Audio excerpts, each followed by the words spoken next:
Alright, so it looks like Smooth Love Potion got quite the nasty rejection out of the cloud yet again, almost 40%. You can see that we have broken bearish out of the EMA spread here and are currently trying to find support in this green box that I had mentioned in my previous videos. This green box also contains the 786 level on the Fibonacci retracement, which looks like we're testing it now. Now you could argue that this is a bullish hammer candlestick right here, but the only problem I have with this is that the volume is extremely low. I usually like to see at least a spike in green volume for a confirmation of these candlestick patterns, but it looks like we didn't get that. This doesn't mean we can't find support here, as we have found support here in the past.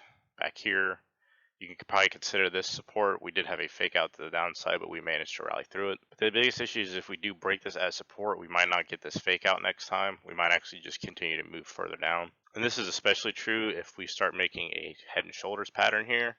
If we take a line from here to what would be the neckline, if this does form, you could see that it could potentially send us all the way back down to this low again. I'm not going to talk too much on these smaller time frames because they're all saying the same thing for the most part, bearish breakouts.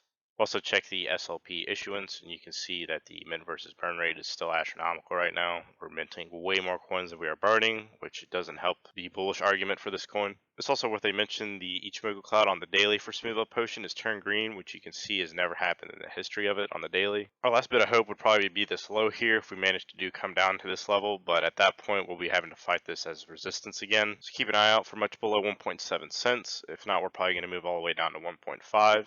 If we break 1.5, a move all the way down to 0.08 would not be surprising. If we do manage to find support here, we really need to rally out of it and break this high at around 0.03 cents. If we do, I would be looking at a potential take profit around this range between 0.35 and 0.4 cents. This is all I have for Smooth Love Potion today. If you enjoyed this video, go ahead and hit the like button. If you haven't already subscribed, go ahead and do so as I try to post content daily. And as always, this is not financial advice, and I'll see you in the next one.